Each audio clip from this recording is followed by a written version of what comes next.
నమస్తే. ప్రస్తుతం బీఆర్ఎస్ భవన్ లో అయితే ఉన్నాము. ఈ రోజు హరీష్ రావు గారు అయితే పవర్ పాయింట్ ప్రెజెంటేషన్ అయితే ఇచ్చారు. బీఆర్ఎస్ నాయకులు చాలా మంది అటెండ్ అయ్యారు. ఈ అంశాల గురించి అయితే మాట్లాడదాం. మనతో బీఆర్ఎస్ స్పోక్ పర్సన్, మాజీ బీసీ కమిషన్ మెంబర్, అదేవిధంగా బీఆర్ఎస్ లో చురుకైన లీడర్ అని కూడా చెప్పుకోవచ్చు, ఉపేందర్ గారు అయితే ఉన్నారు. అన్న నమస్తే.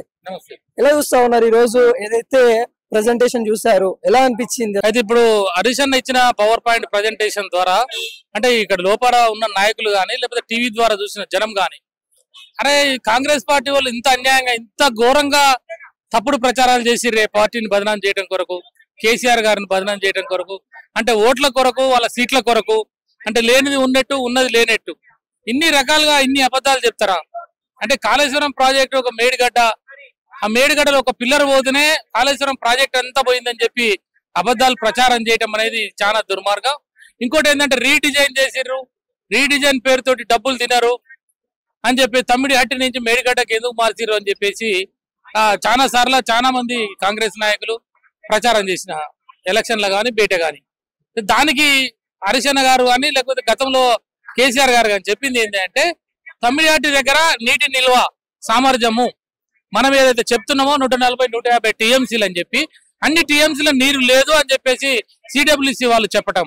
రెండోది ఏంటంటే తమ్మిడిహట్టి దగ్గర ప్రాజెక్టు కడితే అక్కడ మహారాష్ట్ర ప్రభుత్వం వాళ్ళు ఒప్పుకోకపోవటం, అక్కడ మునిగిపోతే ప్రజలందరూ కూడా పెద్ద ఎత్తున ఉద్యమాలు చేశారు కాబట్టి అక్కడ ఫడ్నవీసే స్వయంగా ఉద్యమానికి నాయకత్వం ఉన్నాడు కాబట్టి ఆయన ముఖ్యమంత్రి అయినాక దీన్ని ఒప్పుకుంటే నా రాజకీయ భవిష్యత్తు శూన్యం అవుతుంది కాబట్టి ఎట్టి పరిస్థితుల్లో మేము తమ్మిడిహట్టి దగ్గర 143 మీటర్ల 142 మీటర్లకు ఒప్పుకోమని చెప్పడం.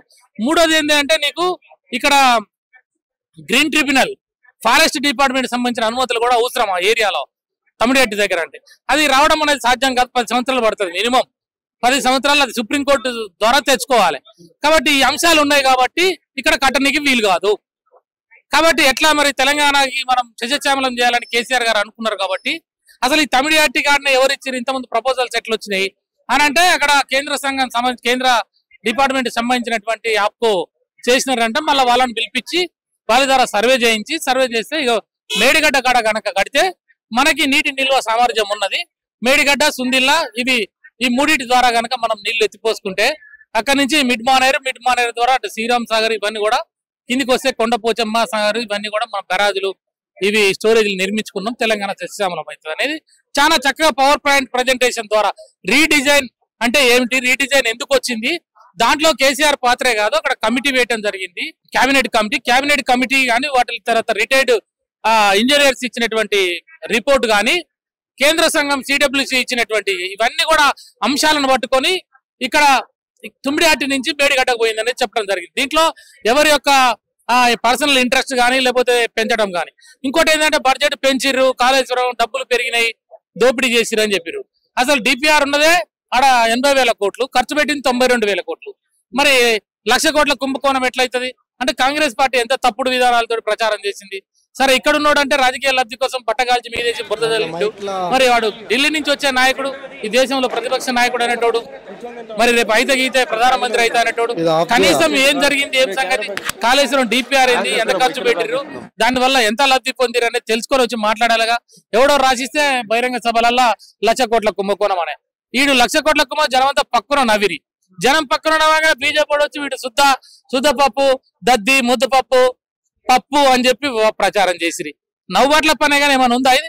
అంటే కేంద్ర నాయకులుగా ఉన్నవాళ్ళు, రాష్ట్ర నాయకులుగా ఉన్నవాళ్ళు అసలు కాళేశ్వరం ఏంటి, కాళేశ్వరం ఎందుకు వచ్చింది, దాంట్లో నుంచి ఎన్ని నీళ్లు వచ్చినాయి, 600 మీటర్ల నుంచి నీళ్లు పైకెట్లా వాయే, ఇవన్నీ కూడా ఆలోచించాలి కదా. మీ ఉత్తానే రాజకీయ లబ్ధి కోసం జనాలలో తప్పుడు ఆరోపణలు చేసి తప్పుడు ప్రచారం చేసి సీట్ల మీదకి వచ్చినావు. ఇవాళ ఏమైంది, బొర్ల పడుతున్నావు ఏడపోయినా. నువ్వు పథకాలు అమలు చేయలే, నీ వల్ల నీళ్ళు వచ్చినాయి అని చెప్తే ఏడొచ్చినాయి నీ వల్ల నీళ్లు? ఓ ప్రాజెక్టు కట్టినావా నువ్వు? ఎట్లా నువ్వు ఒక చెక్ డ్యామ్ కట్టినవా? ఓ పెండింగ్ ప్రాజెక్ట్ కంప్లీట్ చేసినవా? ఒక ఎకరాకి నీళ్లు ఇవ్వలే కదా నువ్వు. ఆ నీళ్ళని కూడా బీఆర్ఎస్ ప్రభుత్వం ఉన్నప్పుడు కట్టిన ప్రాజెక్టుల ద్వారానే కదా వచ్చింది. ఇక గోదావరి ఇదే ఉత్తమ్ కుమార్ రెడ్డి నీళ్ల మంత్రి ఉంటే ఆయన నియోజకవర్గాల నీళ్లు పోయినాయంటే గోదావరి నీళ్లే కదా, నువ్వు ఇయ్యలే కదా. ఇలా మేడిగడ్డ ఆపవచ్చు కానీ శ్రీరామ్ సాగర్ అక్కడ ఉన్న మిడ్ మానేరు ఫుల్ అయింది, వర్షాలు వచ్చినాయి కాబట్టి నీళ్లు వచ్చినాయి. అవి కూడా కాళేశ్వరం ద్వారానే కొండపోచమ్మ సాగర్, శ్రీరామ్ ఇక్కడికి వచ్చిన మల్లన్న సాగర్ కానీ ఇవన్నీ కూడా అన్నపూర్ణ సాగర్, రంగనాయక సాగర్ ఇవన్నీ కూడా ఇదంతా కాళేశ్వరంలో పార్టీ కదా. హల్దీ వాగ్ కానీ, కూడలి వాగ్ కానీ ఈ వాగులు నింపినా, వంకలు నింపినా, చెరువులు నింపినా, చెక్ డ్యాములు నింపినా కాళేశ్వరం నీళ్ళే కదా. ఇవాళ ఈ పంట నువ్వు గతంలో ఉన్న పంట కన్నా ఈ పంట ఏం తగ్గకుండా వచ్చిందంటే దాంతోటే కదా. 2014 పంట ఉందా, 40 లక్షల టన్నులు ఏమో పండించావు, మెట్రిక్ టన్నులు. మరి తెలంగాణ 10 సంవత్సరాల పాలనలో 2,70,00,000 మెట్రిక్ టన్నులు వడ్లను పండించి భారతదేశంలో నెంబర్ 1 స్థితికి వచ్చాం కదా, పంజాబ్ హర్యానా.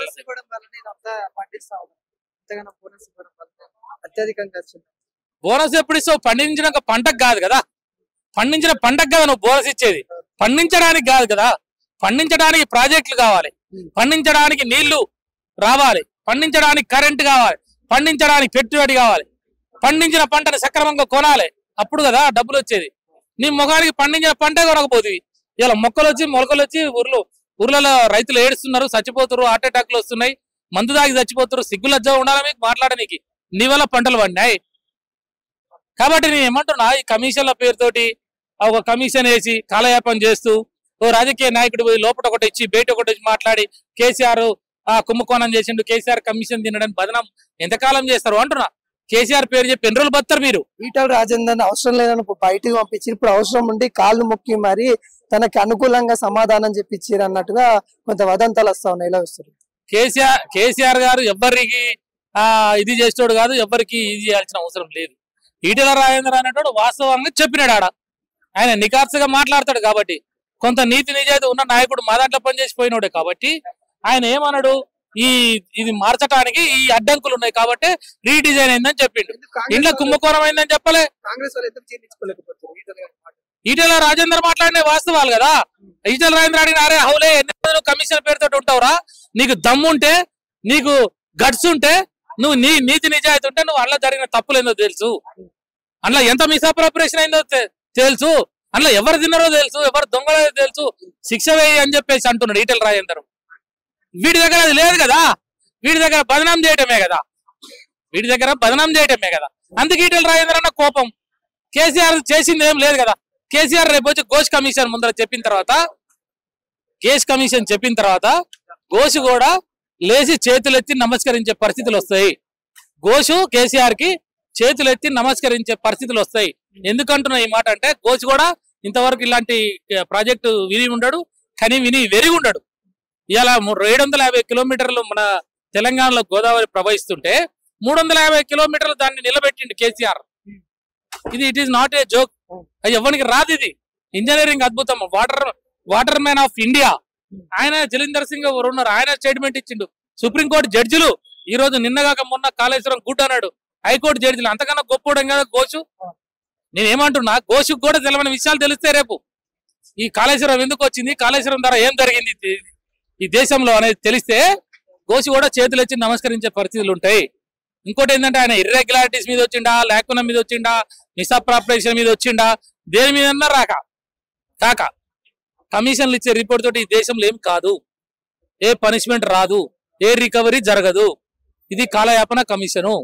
కాంగ్రెస్ పార్టీ మన ప్రభుత్వాన్ని, మన కేసీఆర్ నాయకత్వాన్ని డ్యామేజ్ చేయనికి, పల్చన చేయనికి, తప్పుడు ఆరోపణలతోటి, లేని ఆరోపణలతోటి, చేతగాక దద్దమ్మల్లాగా చదువు లేక, ఒక మంచి పని చేయలేక, ఒక ప్రాజెక్ట్ కట్టలేక కేసీఆర్ ని బదనం చేయాలనే కాన్సెప్ట్ లో వచ్చిన ఈ కమిషను. కాబట్టే ఈరోజు కాళేశ్వరం అంటే ఏందనేది హరీష్ అన్న బ్రహ్మాండంగా పవర్ పాయింట్ ప్రజెంటేషన్. 92,000 కోట్లు ఖర్చు అయితే 1,00,000 కోట్ల కుంభకోణం అనే అంశం కావచ్చు, రీడిజైన్ అనే అంశం కావచ్చు, నాణ్యత లేదు అని మాట్లాడుతున్నారు. అరే అవులే, నాణ్యత లేని ఎర్త్కి క్వశ్చన్ నిలబడ్డది కదరా. 500 సంవత్సరాలు రాని వరదలు వస్తున్నా కూడా నిలబడ్డది కదరా. నిజంగా నాణ్యత లేదు కొట్టుకపోవాలి కదరా. మరి అదే నీ పోలవరం కొట్టుకపోయింది, ఎక్కింది పీకింది, దాని మీద ఏం కమిషన్ వేసారు తమ్మి? ఎవడొచ్చిండు, ఏం రిపోర్ట్ లేలేగా. మరి దీని మీద ఎందుకు వేసినావు అంటే బీజేపీ ఆడినట్టు నాడుతున్నారు అనమాట. బీజేపీని అడ్డం పెట్టుకొని ఈడీని ఎట్లా అడ్డం పెట్టినావో, సిబిఐని అడ్డం పెట్టినావో, ఐటీని అడ్డం పెట్టినావో, ఈ రోజు ఈ నేషనల్ డిజాస్టర్స్ ఇది డ్యామ్ స్కీమ్ ఇది ఉన్నది కదా, దానికి సంబంధించిన దీన్ని కూడా పెట్టి ప్రయోగాలు చేస్తా ఉన్నారు. ఈ ప్రయోగాలన్నీ కూడా చెల్లవు. కేసీఆర్ ని ఈ చెయ్యి మీద ఉన్న ఒక ఎంటిక కూడా ఏ కమిషన్ కూడా బీకలేదు. నువ్వు రాసి పెట్టుకో.